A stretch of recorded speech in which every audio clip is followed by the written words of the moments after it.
Hi again then guys, and welcome to the 48th episode of GT Masters. And in this particular episode, like last week and like a number of weeks to come as well, we're focusing on some of the new race cars to be featured in Gran Turismo Sport. For the moment, of course, covering the beta, but the implications from the beta, as always, do carry over, at least in essence, to the full game. Some changes may be made here and there in terms of tuning or physics, but overall this at least gives you a rough guide of what you can expect of this car when it is eventually featured.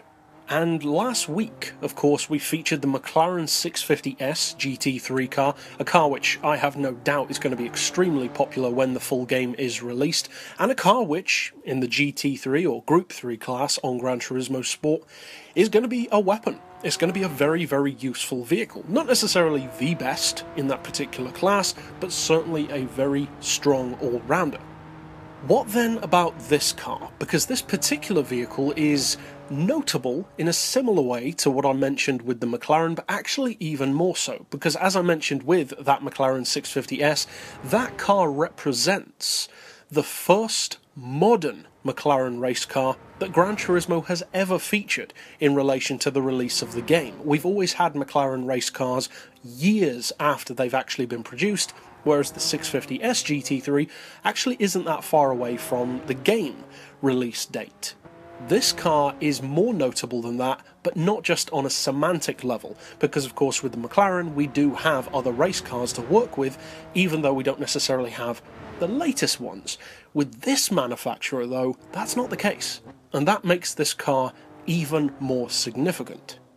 Because, and this is something which is very easy to underestimate if you're not necessarily a fan of the brand, but we have not had an Aston Martin race car on Gran Turismo since Gran Turismo 2.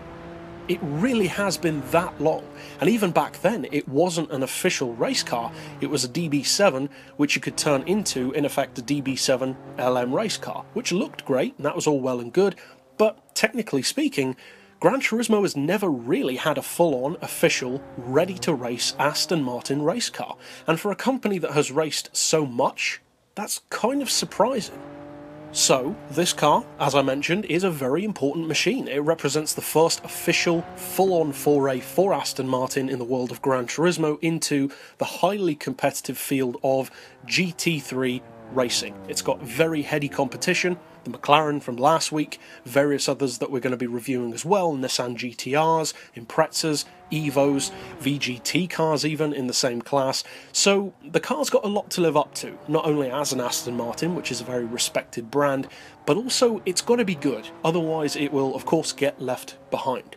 Well, there are certain things that we don't currently know in a similar way to the McLaren. The price, for instance. We don't currently know how much this vehicle's going to cost on the full game. You can bet at least a few $100,000, if not around $1 million, maybe even a little bit more. And the specs that you get are pretty good.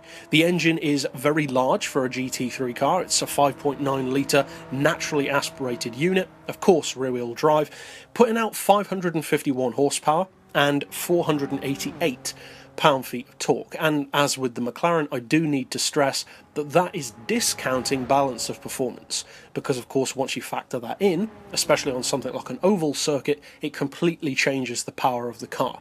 You could have this car with 800 horsepower if the game decides that's what you can have, but in standard form, straight out of the box, in its peak physical condition in the garage, you're looking at those numbers: 551 horses, 488 foot-pounds.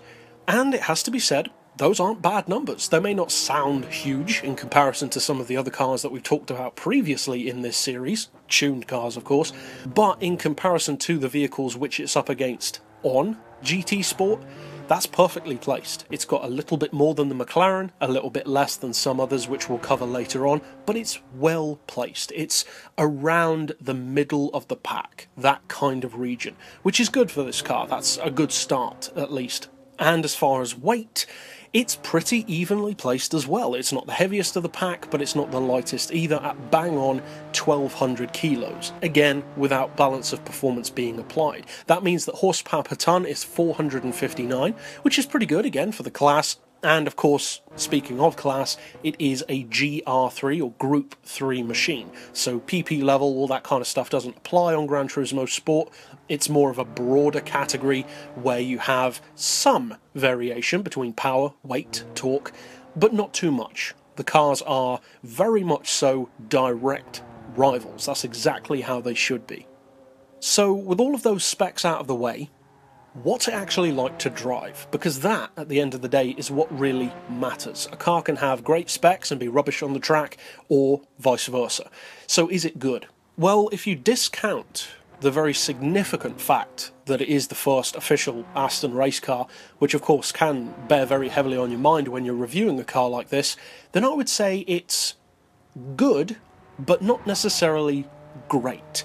I would say that there are 5 primary categories that you could rate a car by, and this is only a very broad thing. I wouldn't necessarily hold every car to this standard, but you've got cars which are average, below average, bad, and then going the other way, back to average, you've got good, and then great. So kind of 5 different ones. Bad, not great, average, good, and great. So saying that this car is good is exactly how I feel. It's definitely better than average, but is it one of the absolute best? Not necessarily. It doesn't feel like it has the handling potential to outrun something like a 650S or a Scholz GTR or a couple of others as well.